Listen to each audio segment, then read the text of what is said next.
Hello and welcome back. Today I'm going to teach you guys like how to fix bugs that were in the previous video. So in our previous video, we made it so we can apply the objects into our game. So for instance, if we, here, let's have it pull it up real quick.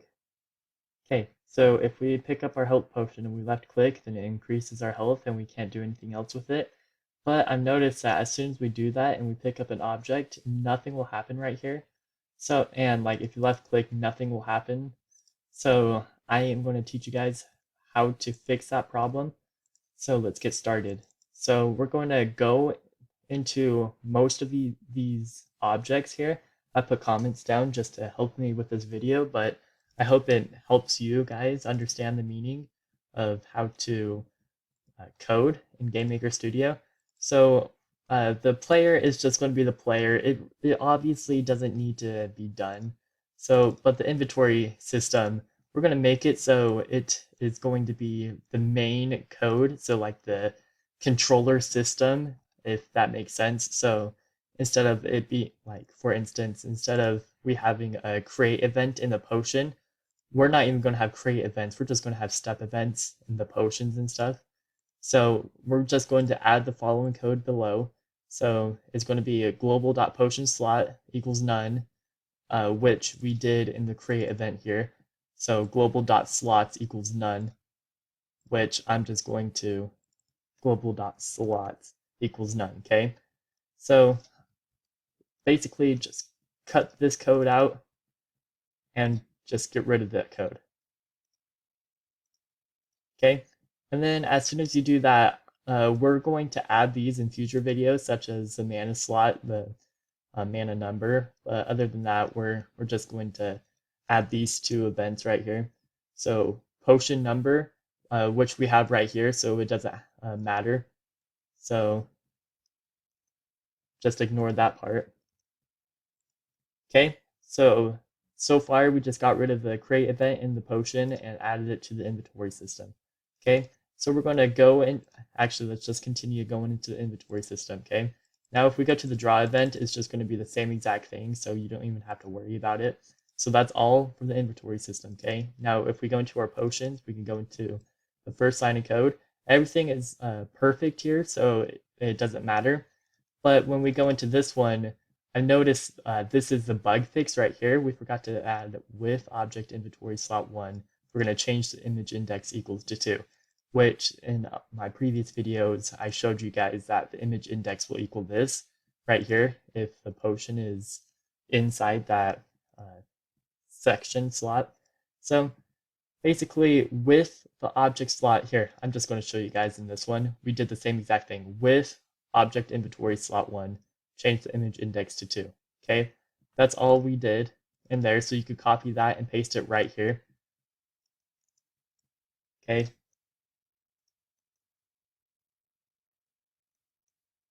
all right, so now that we fixed that, if we run our game, it should be the same exact thing, but we're going to the bug fix is complete.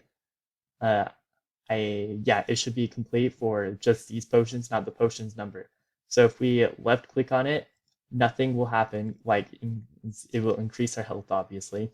But if we pick it up, it will do the same exact thing. So we fix that bug problem. But if we left click here and then we right click, so our health increases, and then we pick this up, it will still do the same exact error because we haven't applied that code into the potions number. Okay, so we completed the potion in here. Now we're going to go into potions number. Okay, so as we can see here, we don't need global.slots in here anymore.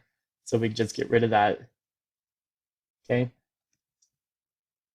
but we need to keep number of potions in here because that is just applying to this one object. Okay, if we go into alarm 0, it's just going to be the same exact thing. Okay, now it's going to we're going to do the same exact thing that we did in the potion where we go into the occupied slots, and then we're going to add a lot of code in here, like fix a lot of things in here. So we're going to add the image index equals 2 like we did in the previous object.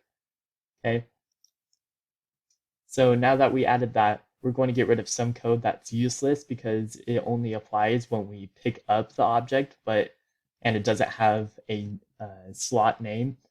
So we basically don't even need these 2 lines of code, okay? So we could just get rid of that. Okay, so the whole code should look like this, right here. Okay, very simple. If you need to do it, then you can pause and you can copy it down if you like, but all you need to do is just basically have this. If you keep that line of code in there, it doesn't matter, but it's just useless, and I just like to keep everything organized. So now what we have finished in our thing, okay, the drawing, it doesn't matter. Okay, the inventory slot, okay, if we go into the create event, it's going to be the same exact thing, the left pressed, same exact thing, and then the right pressed, same exact thing.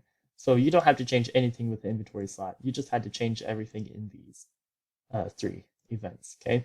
So let's run our game and see if everything is running smoothly. And so everything looks good so far. So if we pick up 2 potions, it will be 2. If we right click, then it will be 2 right here. And we pick it back up, it will be 3. Okay, so I know what the problem is here. The reason why it goes to 3 is because, let's see here. Give me one moment.